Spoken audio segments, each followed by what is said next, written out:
Welcome to the Introductions Necessary podcast, a daily introduction to the contributions of women working in STEM fields. Wang Zhenyi was a Chinese astronomer, mathematician, and poet born in 1768, and despite the social philosophy of the time, she was an avid reader and thinker. As a self-taught scientist, she knew how important it was to make math and science available to the common people, and she revised the work of other scientists to make it accessible. It was in this effort that she simplified a few dozen mathematical proofs and wrote 2 simple math primers for beginners. Her focus on mathematics was trigonometry, and she independently discovered and wrote papers on the principles behind the Pythagorean theorem.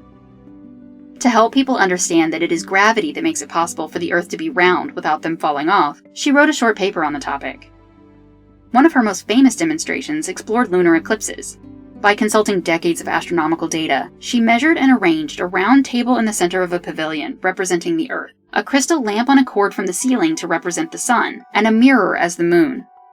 As she moved the pieces around following the recorded motions of these objects, she was able to show that lunar eclipses occur when the moon passes into the Earth's shadow.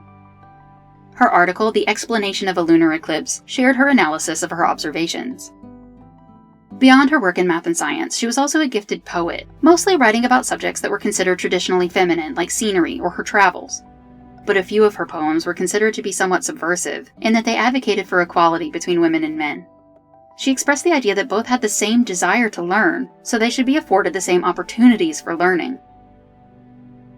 Passing away at the age of 29, she gave her works to a friend that in turn passed them on to her nephew, who compiled her work into simple principles of calculation. In 2004, the International Astronomical Union named a crater on Venus in her honor.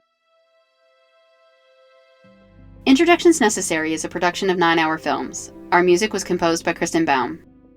Please visit our website, introductionsnecessary.com, to listen to previous episodes and learn more about the women featured in this program. We would love for you to introduce yourself to us on Patreon. You'll get the latest updates and find out how to support the podcast on patreon.com/9hourfilms. Thank you for listening.